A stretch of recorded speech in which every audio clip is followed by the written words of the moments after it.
The block is shut down on both sides by NYPD and SWAT. And the commissioner's like, there's no way all these people would be here this aggressive trying to get a bunch of sneakers. I was like, yeah, I'm as confused as you are.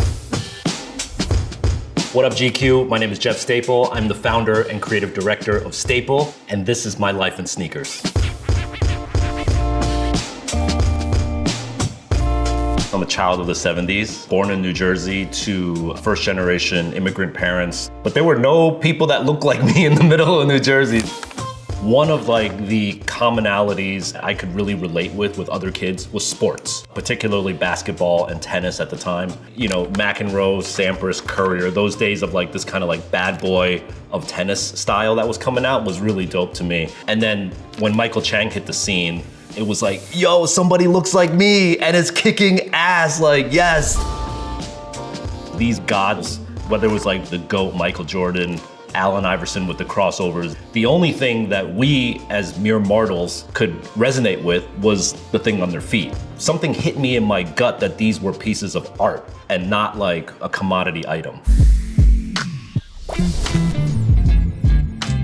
I had zero intention to start a fashion brand. I was a graphic design major. My path was get a job at an ad agency. Yes, I knew about these 10 brands that were in the world that were sold at a store called Union in Soho. And I'm talking Futura had a brand, Stash had a brand, but I wasn't gonna be one of these brands. There's 12 of them in the whole world and they're sold at this one shop in the whole world. I didn't think I deserved to be in that culture.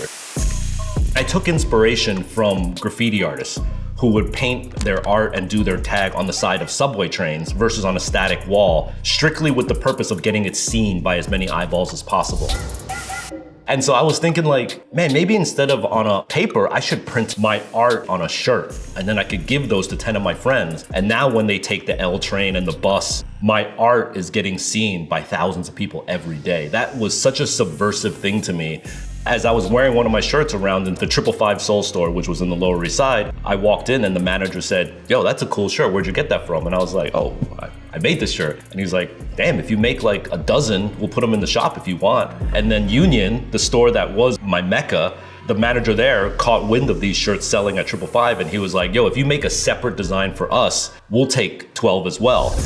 It was just me going to school at Parsons, breaking into school to print these shirts and hustling 12 shirt orders between these boutiques in downtown New York City. I mean, that's as the culture as you can get. This is the era of people selling mixtapes and CDs out of the back of their trunk, airbrushing art on the back of a denim jacket and slinging that one at a time. Me silk screening t-shirts and hand delivering them to these shops 12 at a time. This was the birth of street culture as we know it today.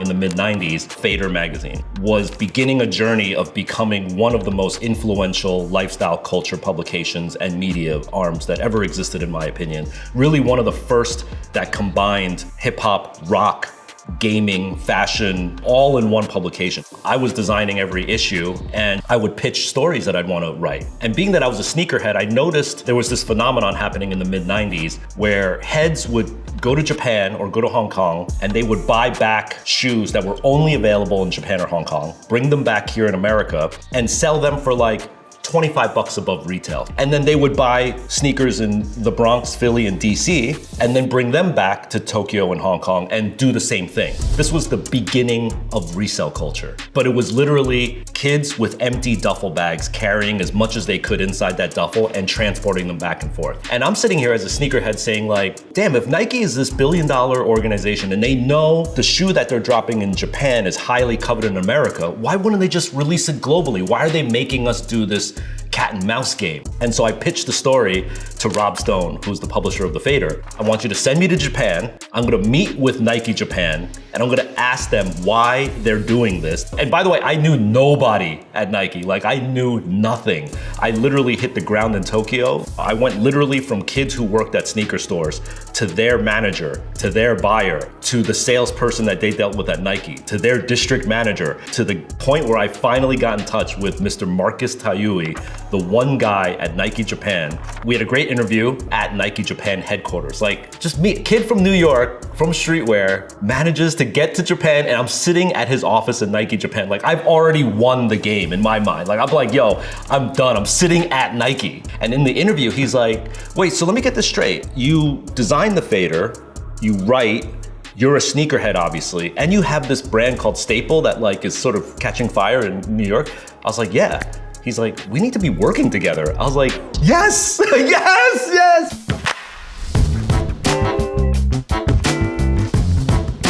The White Dunk anniversary was coming and they were gonna dedicate different dunks to different key cities in sneaker culture. And Marcus calls me up on my landline telephone. I'm like, hello.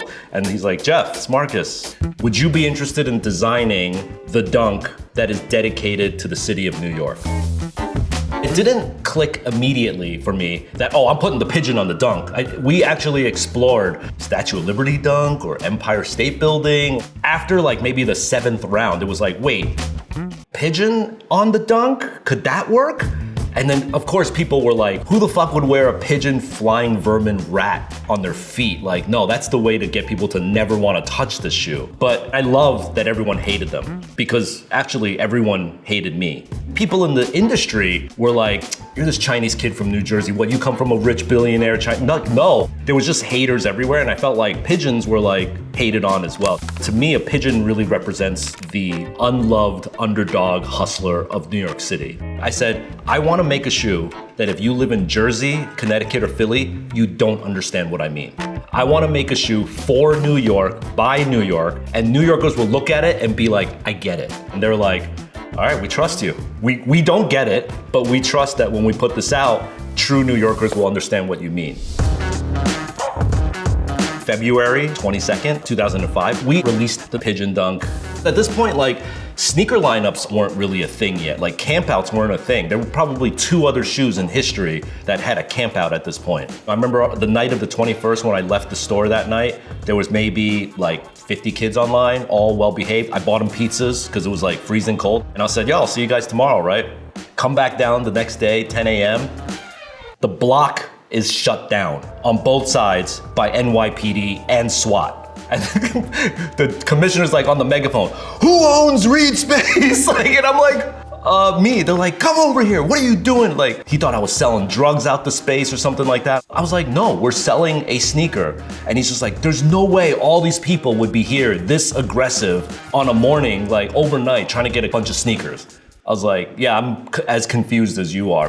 When the crowd sort of cleared and the cops finally got some control, we saw on the ground that there were like baseball bats and knives, and we even saw a machete, like a legit Crocodile Dundee sized machete. Just people came prepared to get the shoes by any means necessary, which was a scary situation. I'm glad it didn't go there. The NYPD really helped. They let kids who finally got the shoe be escorted out the back door. They actually called the taxi and limousine service to have New York taxis lined up out the back so that kids could go straight into the taxi and get out of the LES. And I remember one kid was like, I have no more money. I spent all my money on these dunks. And I saw the cop be like, here's $5. Tell the taxi driver to go as far away as you can. On the next morning, it was, unbeknownst to me, on the front page of the New York Post and covered, frankly, by CBS News, Fox News, NBC News, on like the evening news too. Sneaker lineups might have happened a handful of times. This was the first time that it was like national news overnight. GQ, you asked me to list my top 5 sneakers.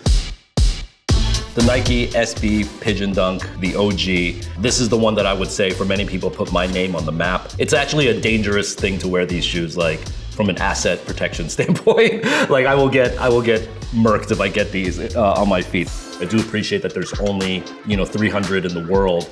And I also don't believe that Nike and I should ever re-release this, which was on the table, like high up on the list. We collectively decided that this deserves to be like Raiders of the Lost Ark. Like, let's just leave it as it is forever as a grail.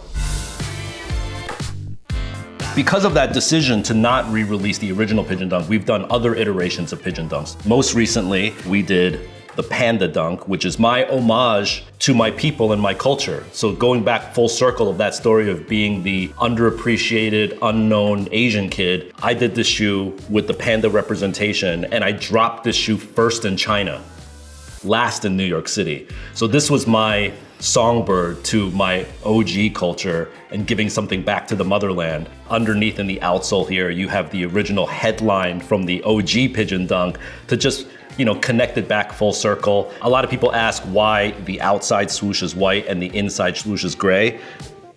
The gray comes straight from the OG Pigeon Dunk, so you get a little bit of that DNA in here as well. So this is one of my grails as well, one of my top 5, and then the special packaging in the bamboo box is really beautiful too. Again, all with the Chinese characters to remark back to the homeland. Another part of my top 5, the Nordic pack. The true heads will know that like before the Pigeon Dunk, there was an Air Force One and a dunk that I did. This was part of when I was just doing like design work for Nike. The idea was to do a Winter Olympic inspired pack where you have like these wools and these sort of like Nordic themes with the quilting and everything. And then what's cool is like if you look on the inside of this shoe, we even did like sort of like the insoles have like this US map with like different cities that the Winter Olympics were in. Like, so this is Japan. And this is just always one of my favorites. I love the laces on it. And it just reminds me of the time pre-Pigeon Dunk of how simple sneaker culture was. This is low-key one of my favorite projects that I've ever done with Nike. So this is the Nike Considered boot. This was Nike's first foray into a completely sustainable, environmentally friendly shoe, meaning that there are no glues used to make this shoe. All the leather is veg tan. You know, there's like no chemicals used to make this shoe. And I actually named Nike Considered. Nike Considered. It's my name. When they came to me, it was called Nike Ecotech. And I was like, that's a terrible name. And so they were like, okay, help us think of a new name. So what I did was I wrote a manifesto for what should be considered Nike Ecotech. And I said all these things like consider the earth, consider the future, consider, you know, like all this stuff. I wrote this whole manifesto. And so Nike Considered was my name and my brainchild, and just working with this really renegade team at Nike of like 7 other people. But this era of Nike Considered was just one of the great moments of sneaker design for me. Finally, is the Air Jordan 3 Black Cement, obviously. In a time where before brands and streetwear brands were getting collabs left and right, the idea that Michael Jordan would sit down with Tinker Hatfield and create a shoe completely from scratch that wasn't derived from anything before that was, to me, one of the first and best, truest collaborations of all time. If you remember, the Jordan 1 before this was essentially a dunk. The 2 was this like made in Italy strange anomaly that didn't sell anywhere. And then they came back with the 3, and this was the shoe that when I saw this, I thought, this is art. I was obsessed with the shoe. This was the first shoe that I really took care of. And I remember this white on the back of the heel would always get worn off, and I would take white out and meticulously paint the white back. I would like scrub all the pebbles out of the outsole and everything. And my mom and dad are just like, why are you treating this shoe like it's this like religious artifact? I don't know why either. It just did something to me. This to me was the shoe that turned me into a sneakerhead. This is it. We're gonna go from 5 to 3. You gotta get rid of 2 of them. Okay, all right. If I had to go from what I selected down to 3, it would be these 3. These are my top 3. Take away one of them, top 2. Okay. Top 2 right here. Now let's kill the baby. What's your number 1? Oh, this is so hard. This is the one that started me as a sneakerhead. This is the one that made me. I'm gonna have to go with the Genesis. This is the Genesis. Without this, there is no that, you know? So I'm gonna have to go with this. You win, Tinker.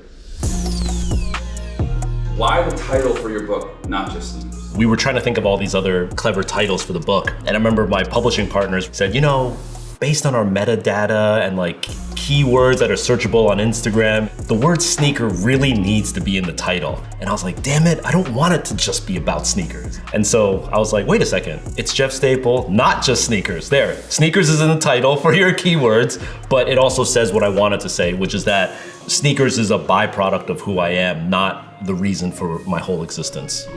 Where I've already gone is crazy. Like I've gone 10,000 steps further than I would have ever have thought that I've gone. What I want to position myself now is that of a teacher. This is what I've learned in the 25 years of coming up through this.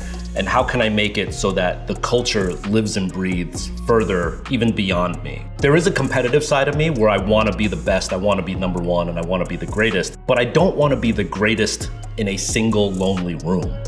What is the thing that defines you that you think the world needs to know about and you need to get out of you? Wear that on your sleeve. Don't look around, don't look left, right, don't look on Instagram and TikTok and be like, I want to do exactly what they do, because it's not going to work. The beautiful thing about the world that we live in today is that there's a marketplace for all of y'all. Like no matter how weird, obscure, or random you think you are, there are 100,000 people out there in the world that will back you, and your phone now gives you access to those 100,000 people. So go out there and find them.